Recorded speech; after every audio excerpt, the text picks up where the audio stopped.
Hi, hello, నమస్తే. ఎలా ఉన్నారండి? అందరూ బాగుండాలి, అందులో నేను ఉండాలని కోరుకుంటూ ఈరోజు బగారా రైస్ చాలా ఈజీగా ఎలా ప్రిపేర్ చేసుకోవాలో చూపిస్తానండి. ఎంత ఈజీగా అంటే స్టూడెంట్స్ కూడా చేసుకోవచ్చు. అంత ఈజీగా, అంత టేస్టీగా ఉంటుంది. గిన్నె పెట్టుకొని 100 గ్రామ్స్ నెయ్యి, 100 గ్రామ్స్ ఆయిల్ వేసుకొని వేడి చేయాలండి. అందులో దాల్చిన చెక్క, లవంగాలు, యాలకులు, అనాస పువ్వు వేయడం వలన బగారా రైస్కి చాలా ఫ్లేవర్ వస్తుందండి.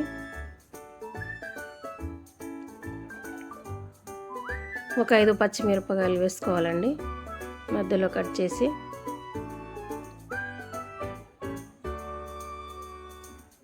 ఒక పెద్ద ఉల్లిగడ్డ సన్నగా తరిగి వేసుకోవాలండి. కొంచెం బ్రౌన్ కలర్ వచ్చేంత వరకు వేయించండి.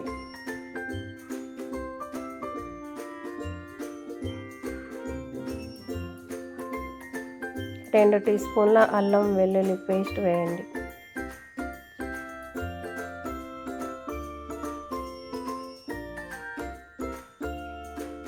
తర్వాత పుదీనా, కొత్తిమీర కూడా వేసుకొని వేయించండి.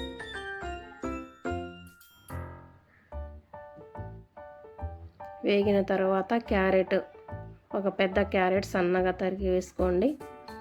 కలర్ఫుల్గా చాలా బాగుంటుందండి బగారా రైస్ అనేది. ఒక పెద్ద టమాటో సన్నగా తరిమి వేసుకోవాలండి.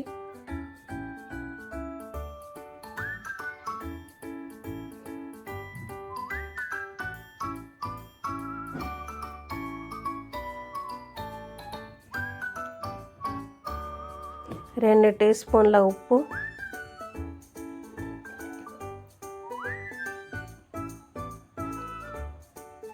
ఒక నిమ్మకాయ అండి.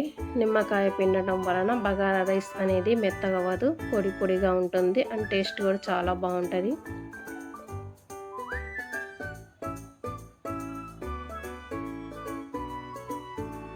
ఒక టేబుల్ స్పూన్ కారం అండి. కారం వేసుకోవటం వలన కలర్ చాలా బాగుంటుంది bagara rice.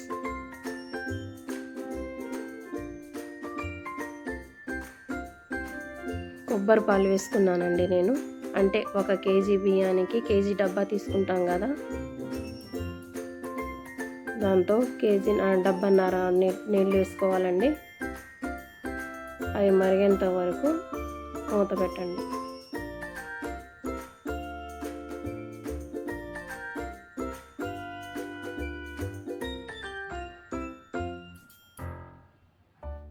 Basmati rice 2 tea స్పూన్ల షాజీరా వేసుకొని ఒక 15 నిమిషాలు నానబెట్టానండి నేను.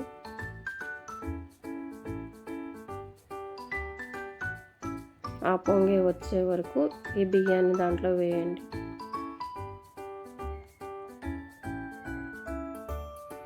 ఎక్కువగా కలపవద్దండి,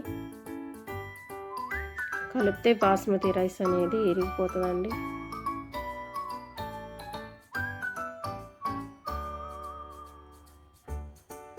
అలా జస్ట్ ఇలా తిప్పితే సరిపోతుంది. మూత పెట్టండి. ఒక 15 నిమిషాలు అలా పెట్టేసి కొంచెం వాటర్ దగ్గర పడే వరకు మాత్రమే కలపండి.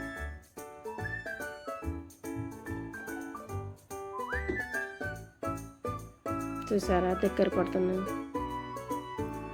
అంతే అండి. ఒక 10 మినిట్స్ అలాగే సిమ్లో ఉంచేసి తీసేస్తే చూడండి, పొడి పొడిగా చాలా టేస్టీగా, చూడటానికి చాలా బాగుందండి బగారా రైస్. మీరు కూడా ట్రై చేయండి, చాలా టేస్ట్ కూడా ఉంటుంది. పొడి పొడిగా ఉందండి, గుమ్మగుమ్మలాడుతూ, సువాసన కూడా చాలా బాగుంటుంది.